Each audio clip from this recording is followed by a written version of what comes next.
at SIGGRAPH 2012, and we're at this Computer Graphics World booth. And today I have with me Greg Estes from Nvidia. Hi there. Hi, thank you for joining us today. Thanks for having me. Really appreciate it. Well, great. Well, let's tell our viewers, what's going on here at SIGGRAPH with your company. Well, for us, we just recently announced the latest version of our Maximus technology. And what that is the ability to put our Quadro cards and our Tesla cards in the same workstation. Kind of the so what there is being able to combine compute and graphics at the same time. So for instance, if you were a Maya animator, you want to do a physics simulation or something, water or smoke or what have you, you'd be able to do all of those calculations on the Tesla card while all of the OpenGL work is being done, and what you see on the screen and the actual rendering of the results would be done on the Quadro.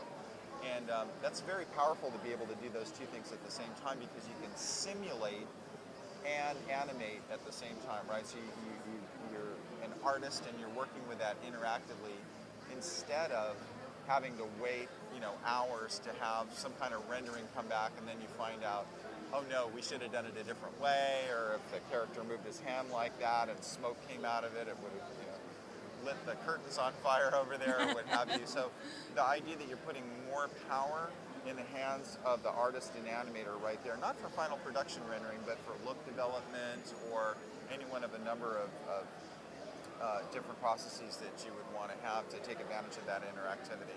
That's kind of a big deal. So for us, the new versions of the Quadro, we have a new Kepler-based version. That's our new architecture, right? Yes. We were on Fermi. We call the new one Kepler. So we've announced the K5000 on the Quadro side and the K20 on the Tesla side. So not only do we have the Maximus technology and see how that's evolving, but we've got new GPUs to go underneath the hood of all of that. So all of that together makes for a pretty exciting show for us and a lot of momentum in the marketplace.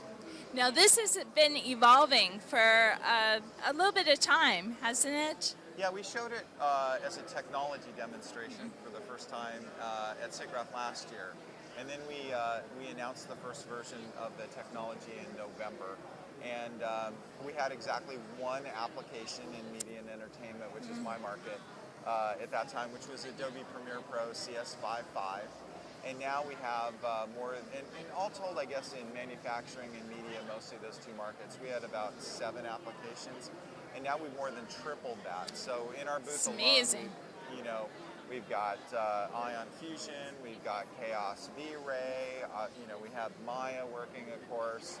We've got partners like Quantel and others that are using this technology in very high-end color correction systems. DaVinci Resolve is, and then here at the show, Assimilate with Scratch, they're showing. The Nuke guys, the Foundry with Mari and Nuke both. They're taking advantage of this technology, so I probably left off 5 other really good partners of ours who were going to scream at me, but you can kind of see the momentum as they're taking advantage of multiple GPUs. Yes. The advantage for our users is a little bit different if you're doing video editing, it's faster effects and things versus the Maya example I gave you. But all in all, it's all about giving artists and animators more control in being able to do iterative work, right? If you're trying to design cars or other things, maybe you're looking at the fluid dynamics of how the airflow is going over that vehicle. And it turns out if you move the side view mirrors a little bit, that affects the airflow, of course, which could affect not only the styling, but also how many miles per gallon you get, right? So again, no matter what market you're in, the idea of this interactivity, as opposed to waiting for a rendering to come back, is really a game changer. It really is, and this is gonna, you feel, catch on? Well, like I said, we've tripled the number of applications in a year that are available. We've got, it's very important that the ISVs across all of our different marketplaces are using it. And you can see that happening. So it's really moving forward. So if you think out next time this year, I bet the number of applications will triple again, and we'll have just that many more use cases. A great example, maybe some of the people watching this have seen Men in Black 3 that came out from Sony Pictures. Very nice They film. used our Maximus technology there to do some of the smoke effects, throughout the film. Sometimes it's a ray gun, sometimes it's a Saturn V rocket taking off. So they did a great job using side effects Houdini in that case. And the Sony guys also have their own in-house code or whatever. So again, just like really high-end users like that, but also other companies that maybe you've never heard of before that are taking advantage of this in the volume part of the marketplace. It isn't just for the rare, esoteric, high-end ones. There's a lot of 12-person shops that are using this too.